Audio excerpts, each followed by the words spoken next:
ମହାଭାରତର ମୂଳ ହଉଛି ଶକୁନ୍ତଳାର ପୁଅ ଭରତ। ଭରତ ପାଖରୁ ସବୁ ଜନ୍ମ ହେଲେ। ଭରତର ପୁଅ ଲାଗି ଶାନ୍ତନୁ କୁମାର।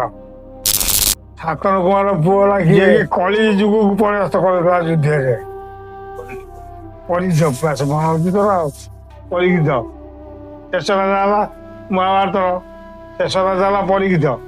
ପରିଗୀତ ହଉଛି ମହାଯୋଦ୍ଧା, ବୁଝିଲୁ। ପରିଗୀତ ଦିଗ୍ବିଜୟ କରି ଫେରିଲା ବେଳେ ବାଟରେ ଶୋଷ କଲା। ମୁନି ବସି ତପସ୍ୟା କରୁଛି।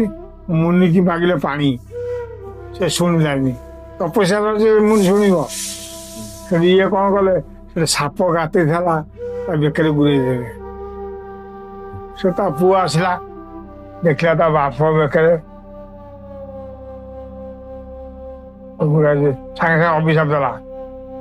ମୋ ବାପ ବେକରେ ଯିଏ ଗୁରେଇଛି 7 ଦିନରେ ତାକୁ ତକ୍ଷକ ମାରୁ, ବୁଝିଲୁ।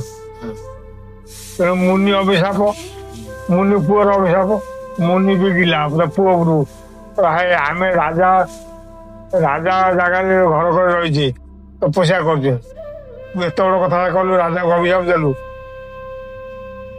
ତ ରାଜାକୁ ଡାକିଲେ, କହିଲେ ଆରେ ମୋ ପୁଅ ତ ଅଭିଶାପ ଦେଇଛି, ନା ମୁଁ ମୁକ୍ତ କେମିତି ହେବି? ନା ତମର କୂଳ ଗୁରୁ ହଉଛି ବଶିଷ୍ଠ। ବଶିଷ୍ଠ ପାଖକୁ ଯା, ସେ ତତେ ଯାହା ବତେଇବେ ତୁ ସେଇ ହିସାବରେ କାମ କଲେ ମୁକ୍ତ ହେଇଯିବୁ। ସେ ଯାଇ ବଶିଷ୍ଠରେ ପହଞ୍ଚିଲା। କୂଳଗୁରୁ ନମସ୍କାର କଲା। କଣ ନା ଏମିତିଆ ମୁଁ ଅଭିଶାପ ପାଇଛି, ନା ତକ୍ଷକ ତତେ ନିଶ୍ଚିତ ମାରିବ, କିନ୍ତୁ ମାରିବ ତ ମଲା ସରିବୁ। କିନ୍ତୁ ଗୋଟାଏ ବାଟ, ନା କଣ? ନା ତୁ ଯା ଗଙ୍ଗା ତୀରରେ ପ୍ରଭୁଙ୍କର ନାଁ ଶୁଣିବୁ, ଆଉ ତୋ ପାଖରେ ଗୁରୁ ଛାଁ ଯାଇ ପହଞ୍ଚିବେ। ତୁ ଏମିତିଆ ଶିଷ୍ୟ, ଗୁରୁ ଛାଁ ଯାଇ ପହଞ୍ଚିବେ।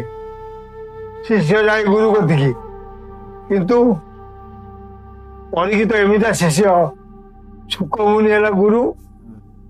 ସେ ଛାଁ ଆସିଲେ, ଆସି ପହଞ୍ଚିଲେ। ସେ ନମସ୍କାର କଲା, କଲା କଣ ନା ମତେ ବଶିଷ୍ଠଙ୍କର ଆଦେଶ ଅଛି, ତମକୁ ଶ୍ରୀକୃଷ୍ଣଙ୍କର ଜୟଗାନ, ଭଗବାନଙ୍କର ଆରମ୍ଭରୁ ଶେଷ ପର୍ଯ୍ୟନ୍ତ ଜୟଗାନ କରିବି। ଆଉ ତମ ଶେଷ ଦିନ 7 ଦିନ ସରିବ, ସେଇ ନାଇଁ 7 ଦିନ ବସେ ଗୀତ, ଆଉ 7 ଦିନ ତମ ମୃତ୍ୟୁ ହବ, ହେଲା। ଭଗବାନଙ୍କ ନାଁ ଗାନ, ସେଇ ନାଇକି ଗୀତରେ 7 ଦିନ ବସେ, ସେ ଭଗବାନଙ୍କ ନାଁ ଶୁଣନ୍ତି। ଅଭିଶାପ ଗୋ ବ୍ରାହ୍ମଣ ହିତାୟ ଜଗଦିତାୟ କୃଷ୍ଣାୟ ଗୋବିନ୍ଦାୟ ନମଃ ନମଃ। 7 ଦିନ ଯୋଉଦିନ, ସେଦିନ ତକ୍ଷକ ଯାଉଛି ମାରିବ। ତେଣୁ ଭଗବାନଙ୍କର ଇଏ ଯୋଉ ଭଗବାନଙ୍କର ଇଏ କିଏ, ଡାକ୍ତର କିଏ? ଧନୁର୍ଦ୍ଧରି। ଧନୁର୍ଦ୍ଧରି ବାଟରେ ଅଛି। ତକ୍ଷକ ବହୁତ ରାଗିକି ଯାଉଛି, କାହାକୁ ମାରିବ ନା ପରିଗୀତକୁ। ପରିଗୀତ ତ ଭଗବାନଙ୍କର ଆଶ୍ରୟ ନେଇଛି।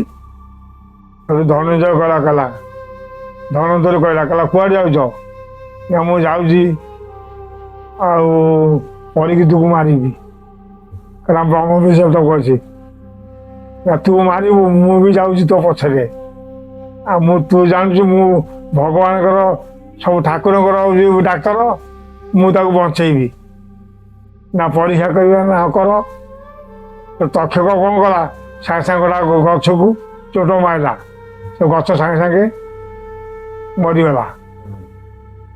ଧନୁର୍ଦ୍ଧରି କଣ କଲା, ଔଷଧ ହେଲା, ସେ ଗଛ ଧୀରେ ବୋଳିଦେଲା, ସେ ଗଛ ପୁଣି ସେଇଆ ହେଇଗଲା। ଦେଖିଲୁ, ତାହେଲେ ବ୍ରହ୍ମ ଅଭିଶାପ ତ କଟିବନି। ଗୋଟା କାମ କର, ମୁଁ ଯାଉଛି, ପରିଗୀତ 7 ଦିନ ହେଇଯାଇଛି, ପରିଗୀତ ମରିଯାଇଥିବ, ମୁଁ ସେ ମଲା ଶରୀରକୁ ଫଳ ରୂପରେ ରହିକି ଫଳରେ ଦର୍ଶନ କରିବି। କିନ୍ତୁ ମଲା ଶରୀରକୁ, ସେ ଭଗବାନଙ୍କ ଶରୀର ଲୀନ ହେଇଯାଇଥିବ।